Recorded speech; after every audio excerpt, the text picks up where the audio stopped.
Most people don't fail to publish a book because they never started. They fail because they get stuck in this spider web of research and overthinking. I would have never published 87 books in 24 countries if I kept following this outdated advice I heard at the beginning. I'm going to show you how to stop overthinking, what you actually do need to know before you start writing, and how to get over the mental wall that is keeping you from not only getting to the end, but from publishing that book in the first place. And here's the thing, what you need to know is probably what your character needs to know and probably what your book needs to do in order to appeal to readers. So everything that I say has a much bigger context at play, and you can take it and turn it into a really compelling book. When I was in college, I was on a merit-based scholarship, and that meant I had to keep a certain grade point average. I had a professor that gave me a really bad grade, like a C- or a D+ on a paper, saying I hadn't done enough research and I should have put more thought into this. I went back, I researched the hell out of the topic, rewrote the paper, and brought it up to like a B-.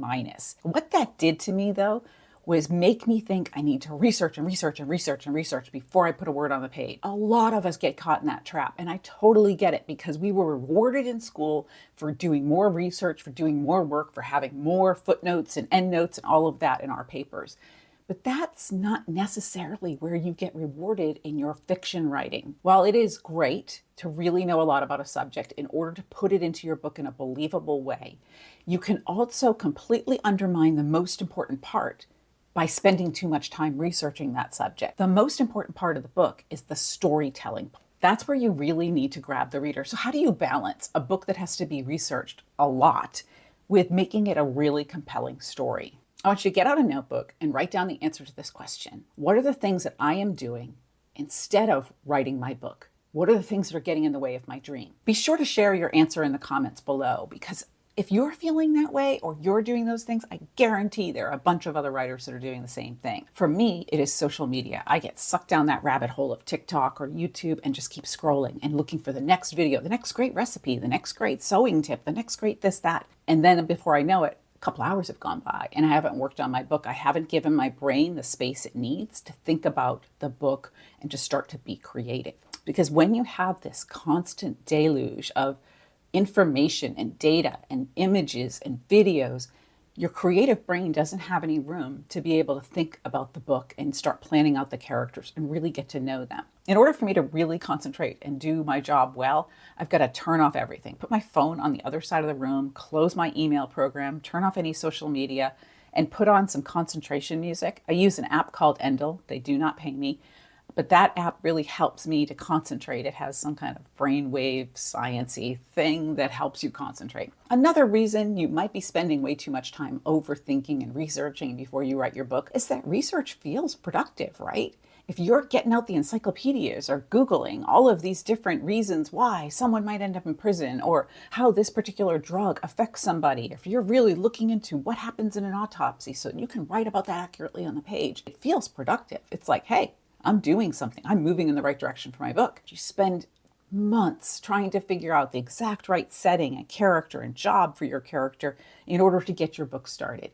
You spend another few months taking courses, learning all about, so that you can spend less time revising and more time really getting the story down on the page. And then you start writing. And you're in the honeymoon stage. It's awesome for 3-4 chapters. You're like, this is the best book ever. This is exactly what I always wanted to do. You're pursuing your dream. You're happy. And then you hit the wall. Because we all hit that wall. There is a wall that happens around the middle of your story where it suddenly gets really, really hard to write a book. It absolutely is so impossible. You think there is no way I'm going to be able to finish this. And so you stop and you think, well, maybe I need more research. Maybe I need more time to think about the plot. Maybe I need to go back and revise. And what happens? You go back to the beginning. Then you hit the wall again and you start over again. I can't tell you how many times I did that. When I first started out, I didn't know how to write a book, and I would sit down and start writing, and I would get to the middle and it would get hard, and I'd think, well, that's because that idea sucks. So I would go back and start a new idea because all of a sudden I was more excited about this new idea. So I'd start the new idea. This is the fun, exciting one. This one should go just fine. I'd get all the way to the middle and it would get really hard, and I would think, I don't know why this book isn't moving anywhere. I don't like these characters anymore. Well, I have this other great idea though. Let me go research that and start writing that. No lie, I probably have 100 started books on my computer from back in the early days that I never finished. I probably have created another 100 since then that I've started and never finished. Because when it got hard, what'd I do? start over with something new. We don't want to push past that hard middle, but that hard middle is what makes a difference between somebody that dreams of being an author and somebody that becomes an author. Getting through that hard part is what sets you apart from everybody that says, I want to write a book someday, and the people that say, I published my book. So instead of going back and restarting, you have to climb that wall. It may seem massive. It may seem 100 feet tall, and you may think, I don't know enough about plot to do this. I don't know enough about how to get to that next section to do this. And that is very likely. You learn how to write a book in dribs and drabs. It's like how you learned to ride a bike. You started off with the training wheels, and then your dad or your mom put you on a two-wheeler, pushed you, and you took off.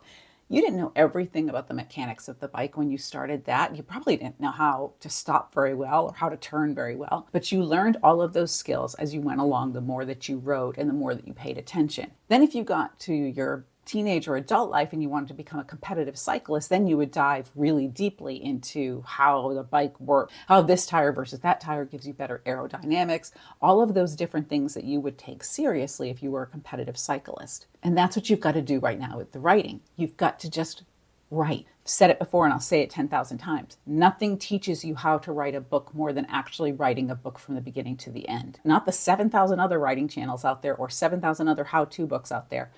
None of that will teach you more about how to write a book than actually writing a book, than pushing past that wall and finishing the book. Another very common reason that we get stuck in the research and overthinking part is that we're afraid that people are going to say, this sucks. And you know what? They might. My first 10 books did suck.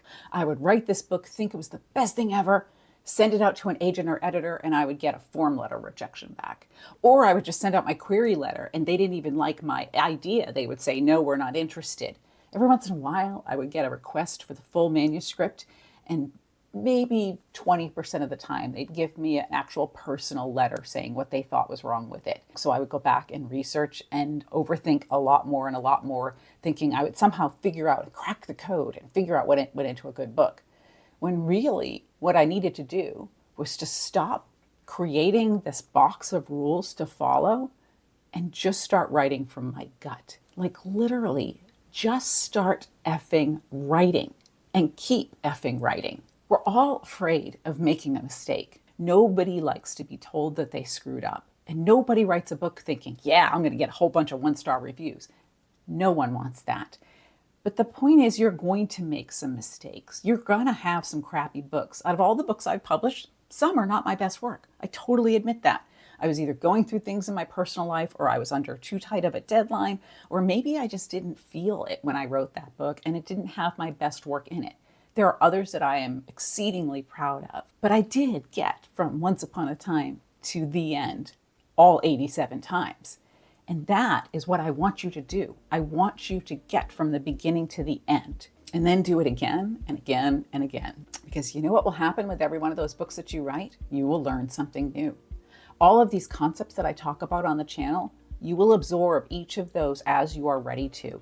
The last thing I want you to do is to think, I have to watch all 400 and some odd videos on this channel before I start my book because I've got to know all these things before I start.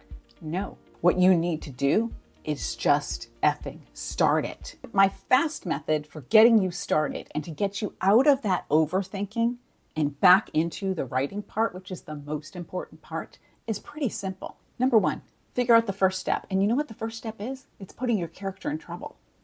Taking away something that matters to them or putting them in the middle of their worst nightmare. Just start. Don't worry about whether you need a prologue or you need 3 more paragraphs before your first page, or you need to move this chapter earlier or that chapter earlier. Just start with your character in trouble. Number 2, accumulate just enough information to write that scene. That means you're probably going to have some paragraphs where you say, research what street this would be on. Research what this place looks like in fall. Research what kind of car they would be driving. Accumulate just enough information to finish the scene and then start the next scene. Just start it. Even if you don't know what's going to happen, even if you don't know if this really raises the stakes or if this shows the internal conflict, just start the next scene. And after you're done with the second one, you take the next step after that. There's an old saying that I don't remember, but it's something about taking the first step without being able to see all the rest of them. That's basically how everybody writes a book when they get into the beginning of it. I don't know how my book is going to end. I don't even know what's going to happen in the middle when I start it. I just start writing and see what happens. But I leave a lot of holes. I go back and fill them in later because I don't want to get stuck in that spider web of research and overthinking. So just effing write it. Let that be your new Nike slogan. Just do it and come back and fill it in later. And if you do this and you take my advice and you really want to write a killer first chapter, then check out this video here because that will help you add those layers that you're going to need to put in after you finish writing those scenes.